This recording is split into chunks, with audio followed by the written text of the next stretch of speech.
Services Marketing, MKT 625. Lecture number 22. Assalamu alaikum Khawateen wa Hazrat. This is Wasim Ahsan, your instructor for the course Services Marketing MKT 625 at the Virtual University of Pakistan. I welcome you to lecture number 22. Relationship marketing is the topic at hand, and we have brushed up our grounding in the area of segmentation. We have seen that there are two extremes when it comes to the marketing effort. The one is what you call mass marketing, and the other is mass customization. Mass marketing is also known as segment of all, whereas mass customization is known as segment of one. We also have seen that there are four levels of marketing, namely segments, niche marketing, local marketing, and individual marketing. Individual marketing is the one that we carry out for an individual or for a very small group that could be described as an individual, because the traits, the characteristics, and all the features in relation to demographics and psychographics do not really matter when it comes to dealing with that group, and hence it is known as segment of one. We also have looked into the basis of segmentation by way of looking at their four different kinds. The one is demographics, other is psychographics, the third one is geographic, and the fourth one what you may call behavioral. Behavioral is a very important base of segmentation, because this is what really matters in terms of services marketing. Not that the others do not matter. Behavioral is the one that we keep looking at from the standpoint of customers' expectations, their opinions, and their reactions to the different kinds of levels of satisfaction, dissatisfaction, so on and so forth. We also have educated ourselves about the fact that there are certain requirements that ought to be fulfilled in order to come up with the right segmentation. And we also have seen that there are certain measures that tell us about the appropriateness of different segments. And we carry out these measures in terms of gauging the purchasing power of consumers, the number of competitors in the marketplace, their strengths and weaknesses, and future prospects in relation to our resource capability. It is these measures that really make us look into the most appropriate segment with the most accurate match and compatibility with our resources. And that takes us back to the area of the purpose of the organization and the nature of service that we are dealing in. And all I'm saying is that we are developing different linkages between and among different concepts to come up with the rightmost segments that we should be dealing with, dealing in, and developing our relationships with. Two things which really have come to the surface, like I pointed out earlier, mass marketing and the mass customization.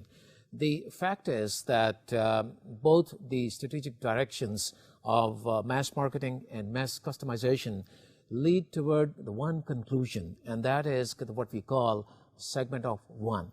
How does that happen is something that I've been talking about in the previous lecture, and also I will be talking about the same in the next few moments. The reason that we call segment of one is the fact that even mass marketing is a manifestation or a reflection of customization.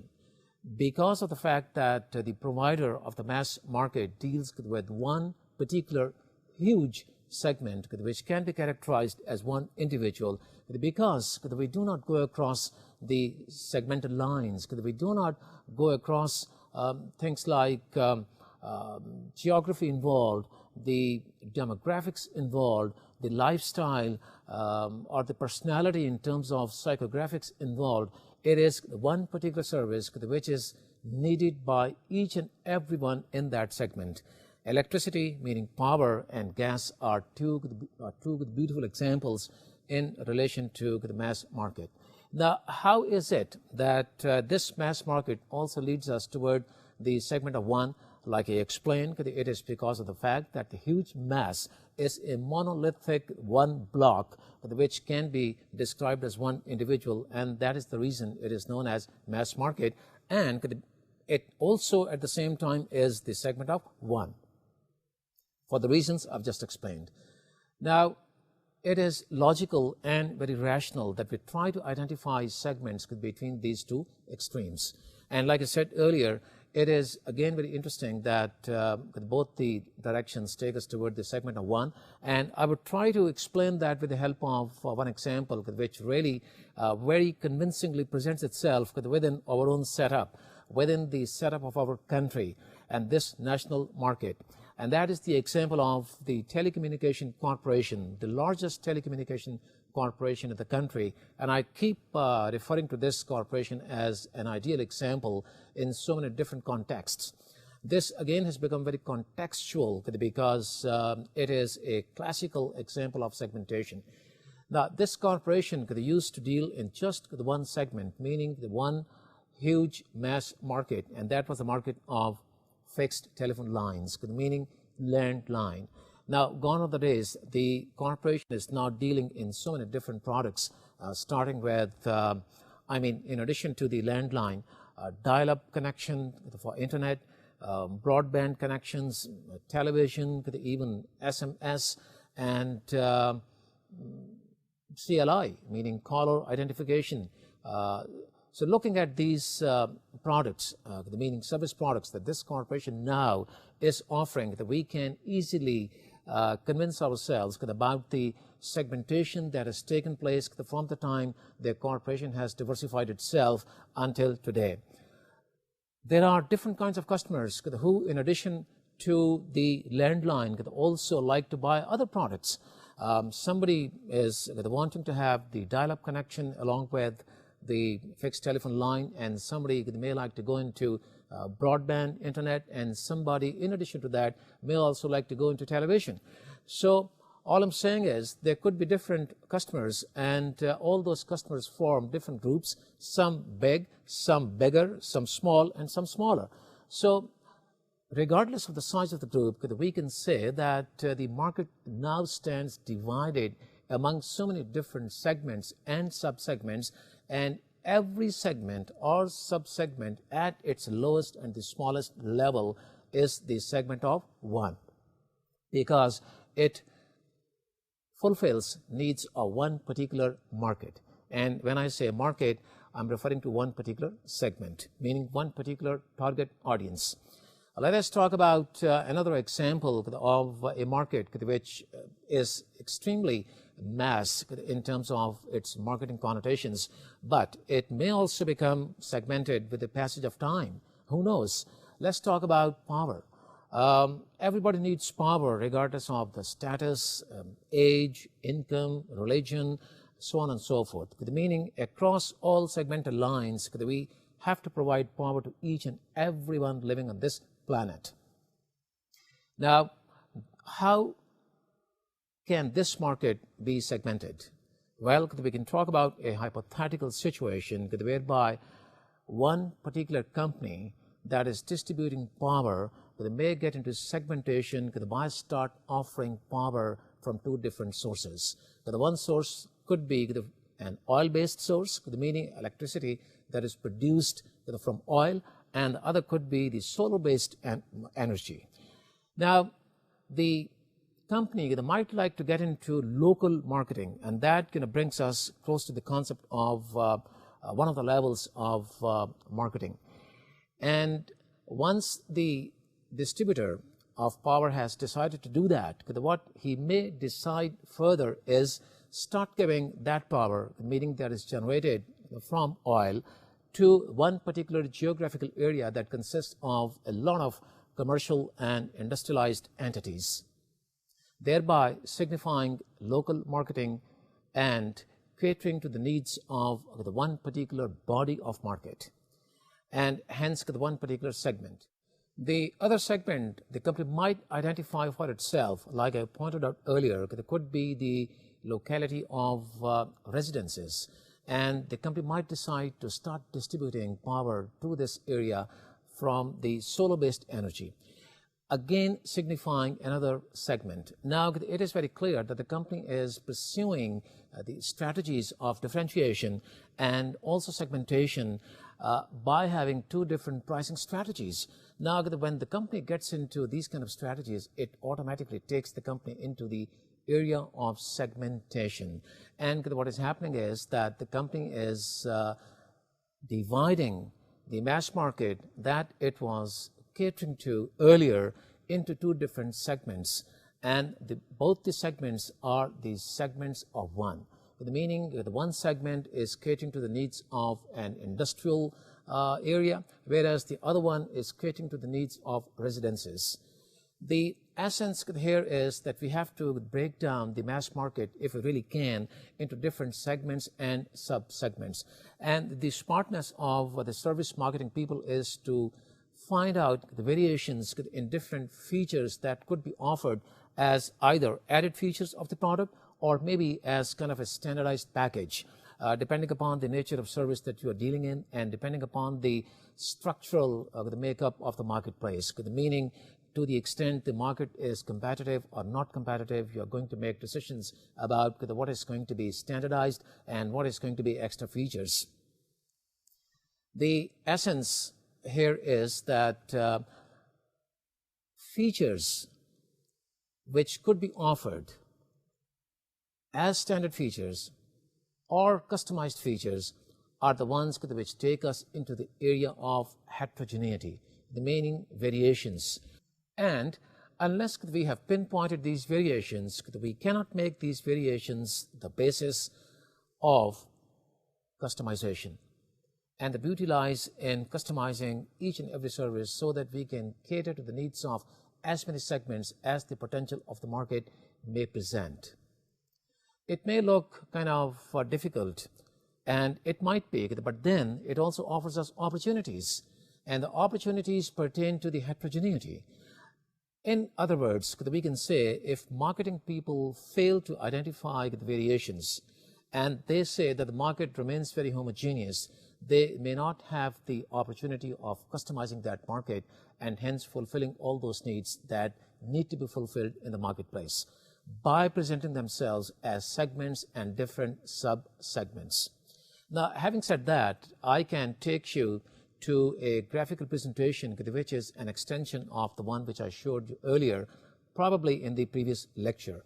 If you take a look at this presentation, again, you will go back to the overall market, which is depicted here by the blue circle sitting right on top. And then we have two major segments of the market, or two major levels of the market. The one is what you might call segment of all. Now, this is where mass marketing is taking place, whereas the other one is signified by segment of one.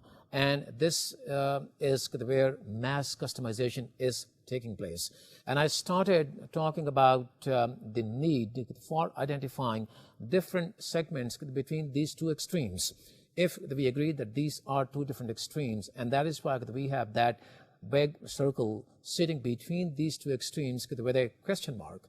And the question mark was, until now, how many different segments are, what could be the identification of appropriate segments to be able to sell additional features which become the basis of the segmentation, so that we can match our resources with those segmentation and convince the customer that we have a solution for the customer for every problem, for every need and requirement that they may have.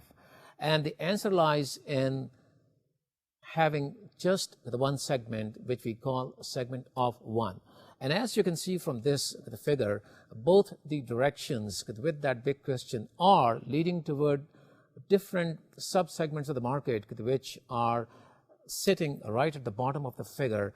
And these are the ones which have come to the surface with the help of two major strategic segments, one of mass marketing and the other of mass customization. So whatever is the case, mass marketing or mass customization, when it comes to services marketing, we really are dealing with segment of one. And how we have arrived at this concept is convincingly clear from what I've talked about so far. Now, with this, the question arises, are we to maintain relationships with as many segments that may present themselves in the marketplace?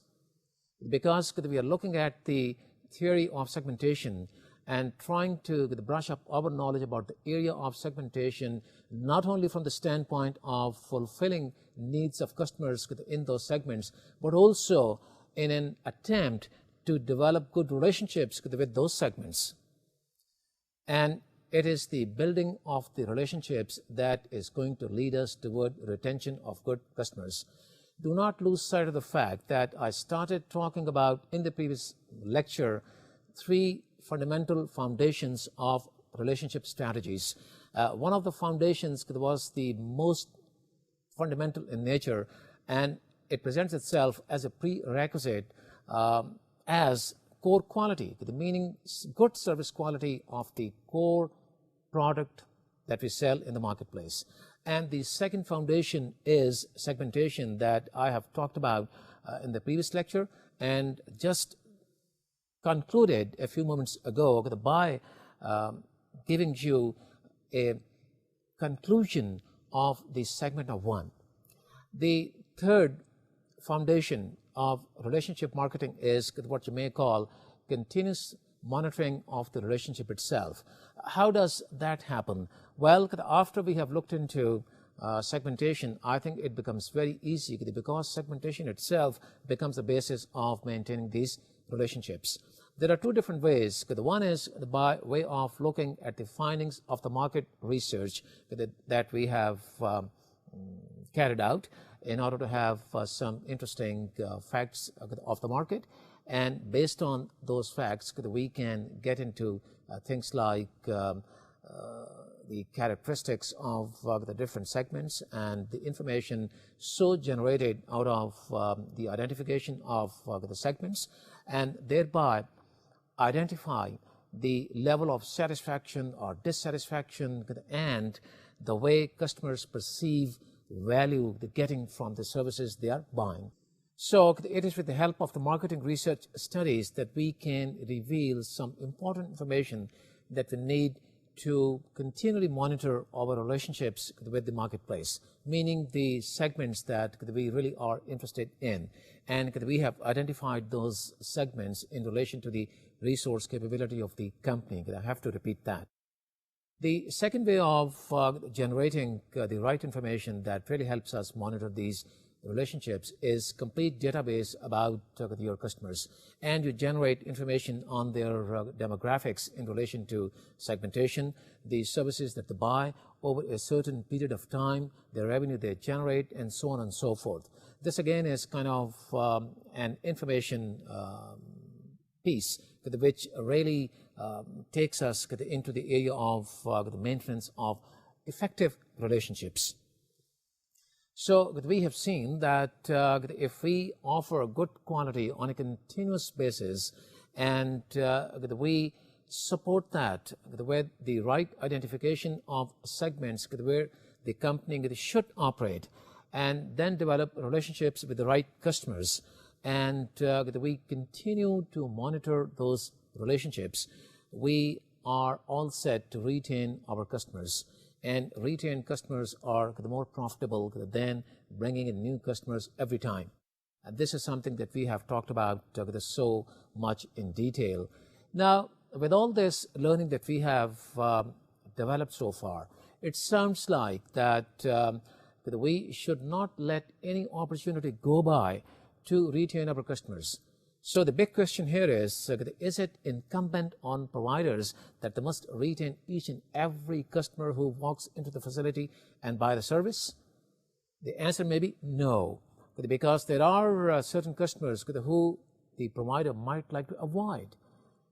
Who are those customers, and what are the situations in which we should avoid those kinds of customers? Because not every customer is worth retaining. We certainly have developed an understanding of the importance of maintaining relationships, but then we also should know the downside, meaning that we must look into all those factors that may cause certain people to become kind of negative customers and hence cause some harm to the company. And when we run into that kind of a situation, we've got to be very smart and subtle in identifying those customers so that we can have those customers exit the base of the company. What are the situations that might arise with negative customers, or those customers that might get into some kind of negativism about the company? Well, there are three situations which service providers should ignore and avoid. The one is service providers should not get into the wrong segment. The other one is that providers should avoid unprofitable segments. And the third one is they must also avoid difficult customers. Let us talk about these three situations one by one and see to it what is the harm in getting into the wrong segment.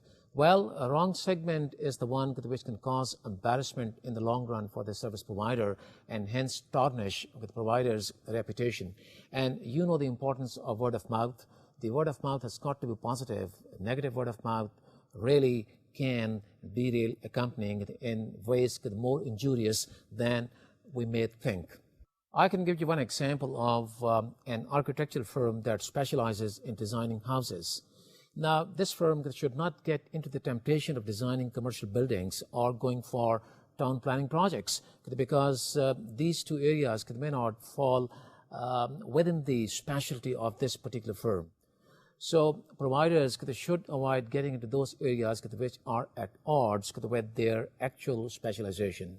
The temptation of getting business and the temptation to get into the commercial side of the business should be avoided if the providers do not really find compatibility between their resource capability and the segment they are dealing in.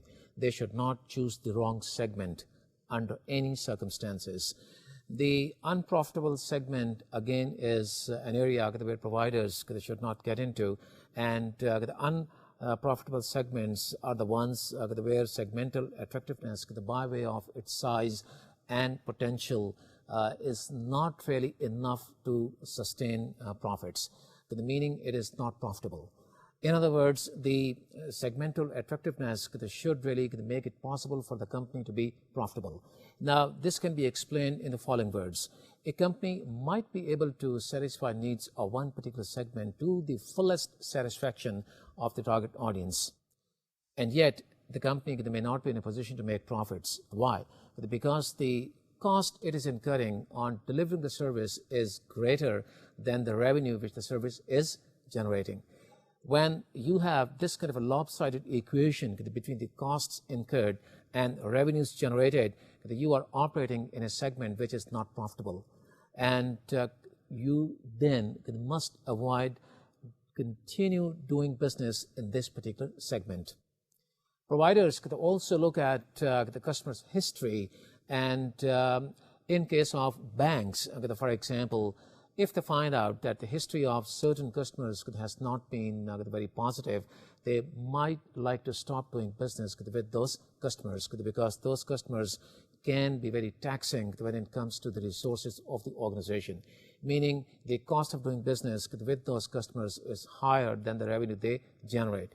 And because of the economic stress that the cost to the company, it is not really feasible to keep doing business with these kind of customers.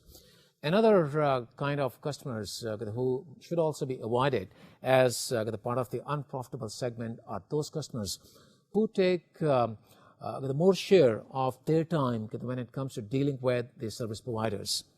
There are some customers who are very arguing type, customers who really question almost everything and takes more time than they should take, and they take that time at the cost of other customers.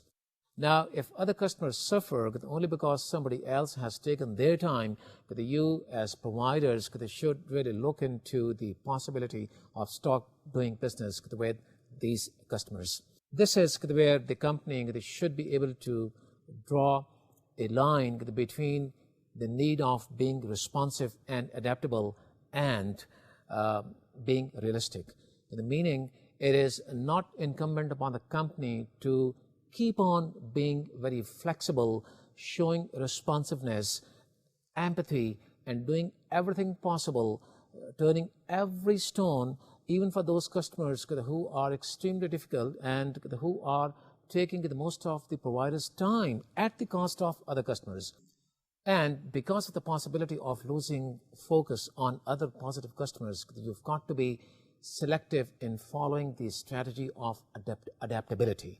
Meaning you've got to be very choosy about who are the customers you would go an extra mile for and who are the ones you would not walk that extra mile. So difficult customers are the ones who take a lot of your time, and they also are the ones who may put the company under a lot of economic and emotional stress. Not only arguing and asking questions, but also demanding free service. These could be the customers who may ask you for a free service of something that you have introduced new. And because of the fact that the costs of retaining these customers mostly turn out to be higher than the revenues they generate, and because of the time they consume of the providers, and time being money, providers have got to be very selective about whether to continue dealing with these customers or not. The answer in most of the cases should be that such customers are avoided. So the question is, what are the profitability segments a provider should be dealing within? And how do you define those segments? Meaning, how do you identify, pinpoint those segments to the benefit of the company as well as the customer? Well, the answer lies in getting back to the concept that we learned earlier, the concept of apostles, indifferent customers, and the terrorists. What we have to do is that we have to draw a distinction between these three categories and do our best to work on those indifferent customers who can be brought into the fold of loyal customers so that we can retain them, develop relationships, and monitor those relationships on a continuous basis. Monitoring these relationships, like I said earlier, is one of the tools that we have at our disposal, but then it is not all that easy, especially in case of those corporations that are huge.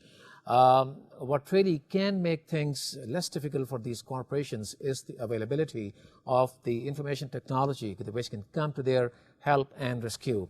If you have good models of information technology, then you can maintain a complete database in terms of the traditional indicators of frequency of purchases and the services bought, the price paid, and the level of being demanding or being easy are some of the parameters on which you can gauge which segments of the market are profitable and which may not be profitable. And that is precisely the reason that many corporations today maintain these kind of databases. And these kind of databases are maintained not only at the end of every transaction, rather every time a complaint is lodged. You remember the communication for upward tier of the management I talked about could be one of the tools that the companies may also use in order to complete data on different customers they are dealing with.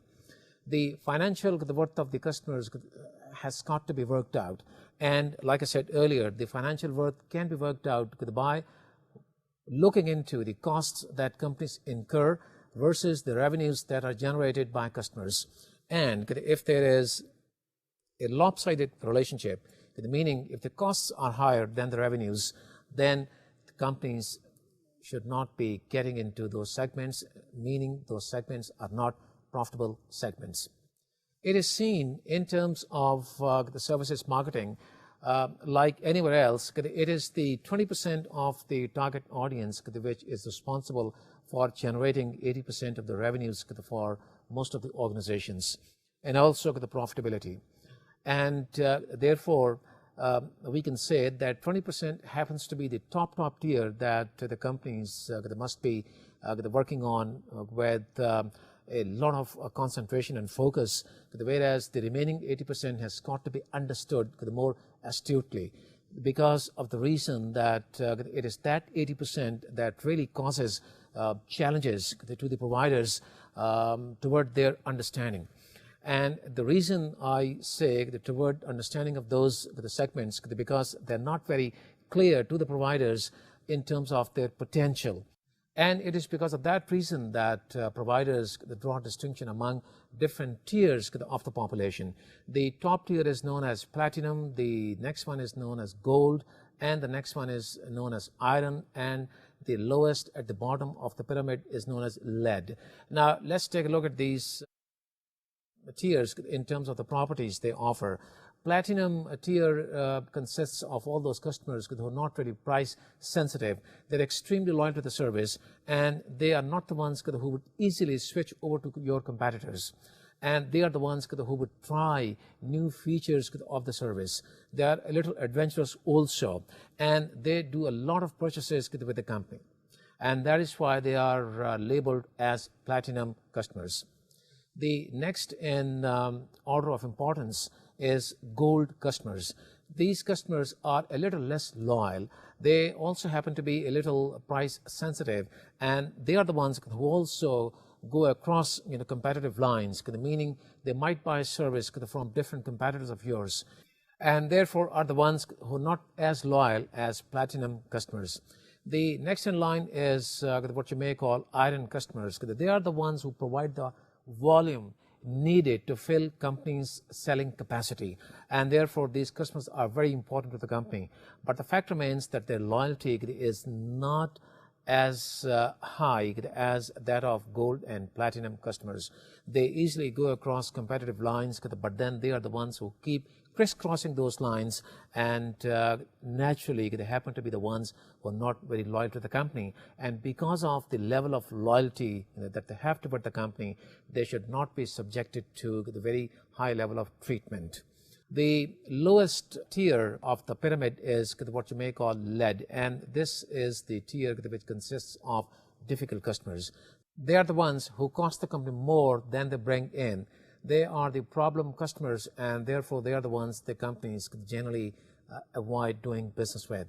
Well, the basic idea of making this tier classification is not to draw a distinction between those customers the companies should be doing business with and those the company they should not be doing business with. The essence of the whole concept is to try to convert the most of the customers at the lower tiers into the upper tiers, so that they become loyal to the company and come back to the company again and again.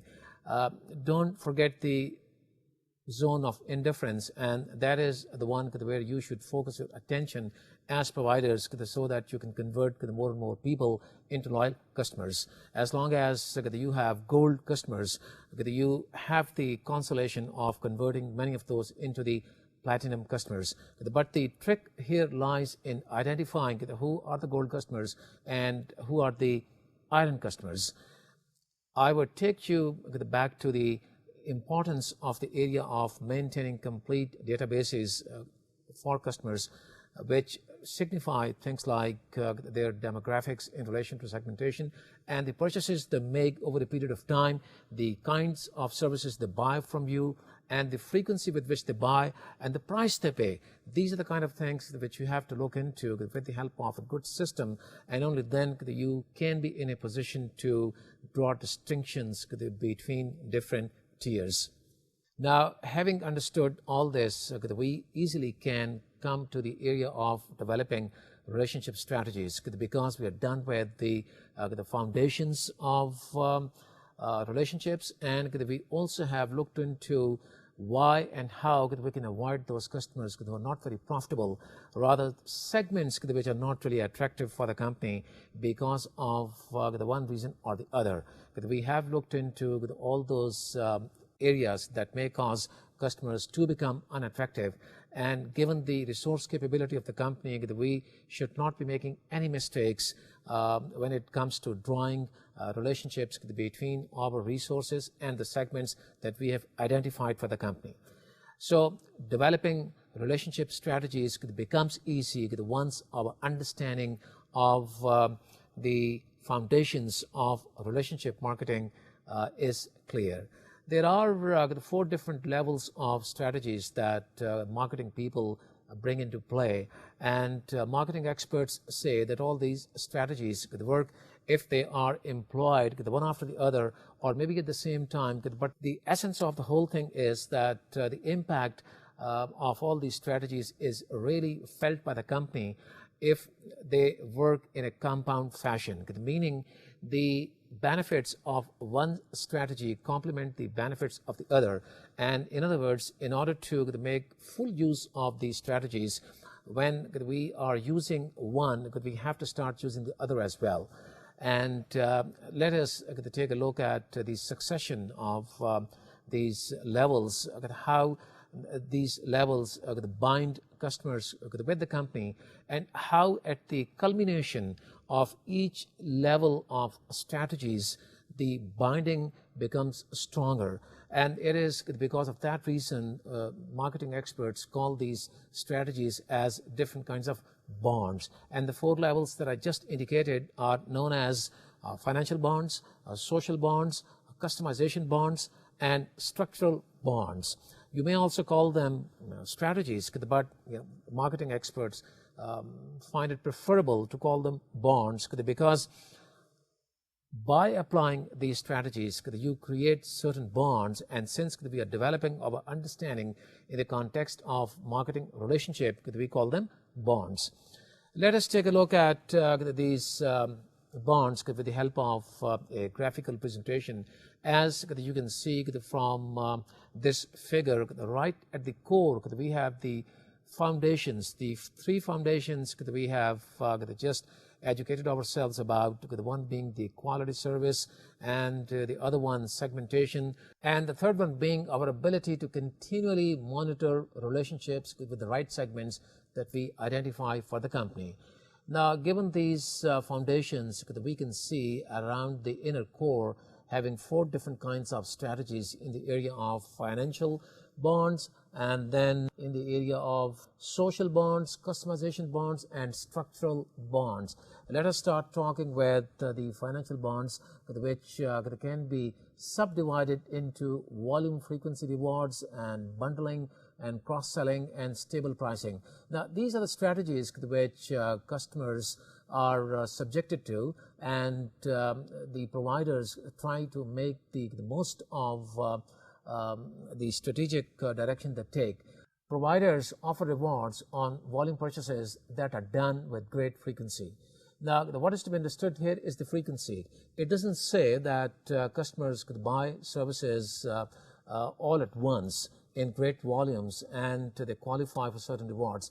It is the frequency which matters, because the rationale behind the whole thing is to have customers to come back to the company and buy the service over and over again.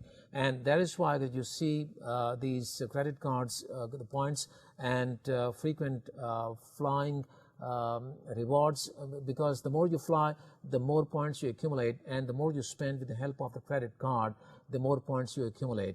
It is the accumulation of these points which becomes the basis of certain incentives and rewards. And the fact is that these points work in favor of the product that you are using, and in certain cases, which we shall be looking at later, also to the benefit of some other services which are into some kind of a joint venture with the original provider. Anyway, getting back to the rewards and incentives, the basic concept is to have your customers spend more and more with the company, so that you have an authentic record of their purchases over a certain period of time, and then giving those customers certain incentives. Those incentives could either by way of certain discounts, meaning a lesser amount that they pay for the next travel, or by way of getting some other services at a discount. The incentives and rewards are the ones which are decided by the company. So this certainly is one of the ways of incentivizing your customer to come back to the company and buy the service again. The negative side of this strategy could be that this can be easily imitated, and almost all competitors nowadays offer these kind of strategies. And that is why you have to have other strategies at work as well, those which are a little harder to imitate. And that is why I said the compound impact of all these strategies put together is the one which really gives a competitive advantage to providers. Anyway, the second strategy which providers use to create these bonds is what they call cross-selling and bundling. Cross-selling is by way of having customers buy other services which the company offers. If you happen to be doing business with one bank and you have just one current account with the bank, you might be tempted into buying other the products as well, and those products could be in the area of deposits or loans that you might get from the bank, only because you are being tempted into doing some cross-selling with the help of certain financial incentives. And that again boils down to giving certain discounts or price cuts in order to lure you as customer into buying those services which you have not yet bought from the same provider. Now, the additional service which you buy as a result of the cross-selling or bundling could belong to the same provider, and it also could belong to some other provider. And this is what I referred to earlier when I was talking about the rewards and incentive system. What happens is that providers get into joint ventures with each other, and depending upon the circumstances, one provider offers to the others the facility of piggybacking on his reputation and his strength. Now, how this is worked out, it is worked out on the basis of certain mutual benefits. If one provider happens to be strong in one particular area, the others who are strong in some other areas have to provide benefits emanating from those areas. So getting back to the essence of this strategy, what we have to understand is that the cross-selling and bundling, meaning you put so many services together and you buy those services as a bundle, could belong either to the same provider or to other providers who have gotten into some kind of marketing and selling joint venture with the original provider you deal with. And this could be exemplified by customers utilizing their accumulated points on usage of credit cards to buy services like hotel rooms or travel service at a discount. But what I'm saying is that you might be offered the facility of getting a discount at a hotel if you have a certain level of points accumulated on your credit card. So this really points our finger towards a joint venture among a certain bank, a hotel, and also a travel agency. So this is the beauty of this strategy. But then again, this is a strategy which also could be imitated, although it's a little harder than the one I talked earlier, meaning those accumulated points and straightaway discounts on the basis of that accumulation. The third strategy is what they call is stable pricing. Stable pricing strategy applies to your most loyal customers. But what happens is that the providers, in most of the cases, either do not really subject these customers to a price increase for a consistent period of time, or even if they go for a price increase, it is nominal, and that is why they call it a stable pricing. Whereas they might go for successive price hikes when it comes to dealing with customers who may fall in the category of the gold customers or iron customers, so to say. So these are the three different kinds of strategies which providers might employ in order to strengthen financial bonds. Let's take a look at the social bonds, and again, there are three different kinds of strategies which providers have at their disposal to strengthen these bonds, because financial bonds do their work up to a certain point, and beyond that certain point, we have to have strategies which do some additional trick, and the additional strength which is brought to that relationship is by way of strengthening the social bonds. The social bonds could be developed by way of interpersonal social relationships that could be exemplified in both the B2B and B2C situations. I think I have talked about the B2B and B2C situations before in relation to the event management companies and in relation to education systems and medical services and so on and so forth, where the providers could have social relationships with the customers they deal with. They may be dealing with customers who are into their own businesses, or they may be dealing with ultimate customers, meaning the end customers, and that is what you call B2C relationships.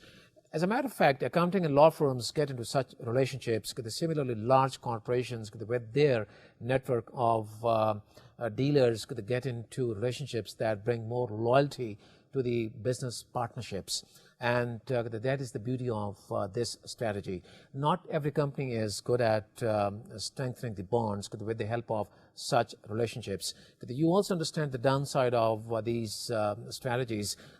If a good worker from a company switches job and goes to a competitor, he or she can take with them a good chunk of your customers with whom the person might have developed good relationships.